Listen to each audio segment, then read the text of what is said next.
ఆంధ్రప్రదేశ్ మహిళలు good news. ఆడబిడ్డ నిధిపై AP ప్రభుత్వం కీలక నిర్ణయం.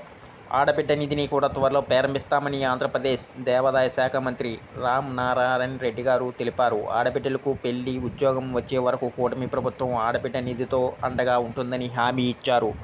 చెప్పిన మాట చేసి చూపించే వ్యక్తి చంద్రబాబు నాయుడు గారు అని వర్ణించారు.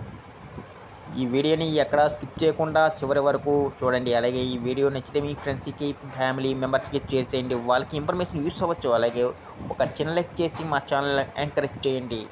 ఇంకా వివరాలకు వెళ్తే, ఆంధ్రప్రదేశ్ సార్వత్రిక ఎన్నికల సమయంలో ఇచ్చిన హామీలను అడుగడిగా చంద్రబాబు నాయుడు గారు అమలు చేస్తున్నారు. సూపర్ 6 హామీల్లో భాగంగా ఆడబిడ్డ నిధి పథకాన్ని చంద్రబాబు ప్రకటించారు. ఈ పథకాన్ని కూడా త్వరలో అమలు చేయాలని కూటమి ప్రభుత్వం నిర్ణయం తీసుకుంది. ప్రతి మహిళలకు ఆర్థిక స్వాతంత్రం కల్పించడమే లక్ష్యంగా సీఎం చంద్రబాబు ఆడబిడ్డ నిధి పథకానికి రూపకల్పన చేశారు. ఈ పథకంలో భాగంగా ప్రతి మహిళలు కూటమి ప్రభుత్వం నెలకి 1500 అందించనుంది. ఈ పథకం ప్రకారం 18 సంవత్సరాల నుంచి 59 సంవత్సరాల మధ్య ఉన్న వారికి బ్యాంక్ ఖాతాలో 1500 జమ చేయనున్నారు. అయితే ఈ పథకంపై ఆంధ్రప్రదేశ్ దేవాదాయ శాఖ మంత్రి ఆనం రామనారాయణ రెడ్డి గారు కీలక ప్రకటన చేశారు.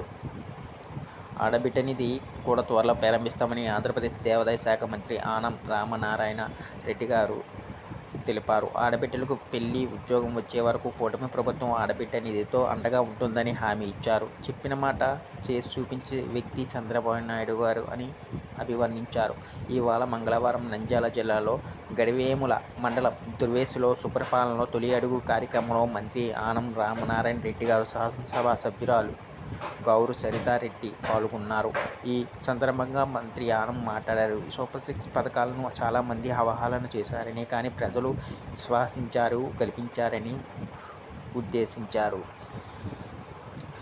దుర్గేశ్ గ్రామం ప్రజల కోరిక మేరకు గ్రామంలో సుంకలమ్మ గుడిని నిర్మిస్తామని మాట ఇచ్చారు. ఆగస్టు 15 తేదీ నుంచి ఏపీలో ఉచిత బస్సు సౌకర్యం అమలు చేస్తామని మంత్రి ఆనం రామనారాయణ రెడ్డి స్పష్టం చేశారు. ఆలయాల్లో దీప నైవేద్యాలకు పూజారికి ప్రతి నెల 10,000 ఇవ్వనున్నారు ప్రకటించారు.